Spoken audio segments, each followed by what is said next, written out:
Hey y'all, so I've got a can of this Fruit Splash ginger ale, which is like a cherry ginger ale, and a bag of these just regular raw cranberries.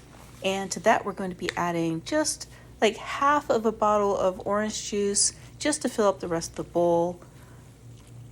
I don't have an exact measurement for the orange juice. Then just give it a quick stir, just to kind of combine everything. Put a lid on it and then throw this in the fridge for a few hours to overnight.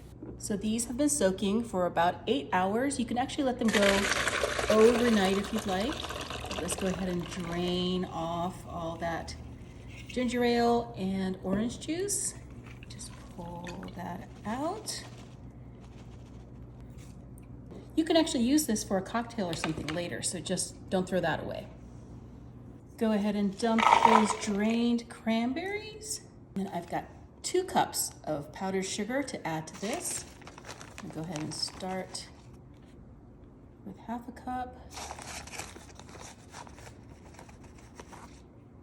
That's 1 cup. And then I've got some sanding sugar. It's like sparkly, kind of like snow. Put the lid on this. Just gonna give this a good shake.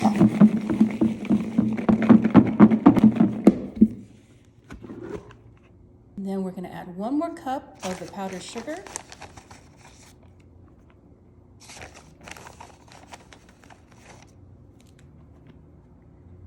And some more of that sanding sugar.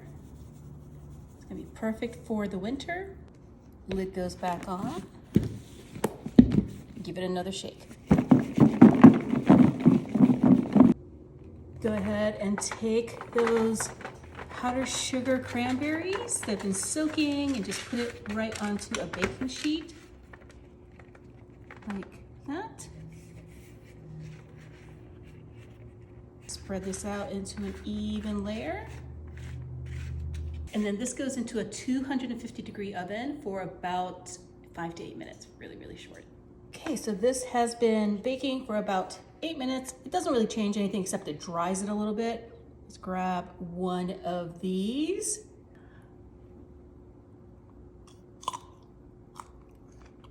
Oh, it really does make that crunchy sound. I thought they were adding that afterwards. I'll try another one. It's sweet, it's tangy, it's got that sparkle, because these, I'm gonna call them cranberry snowballs. You should make some.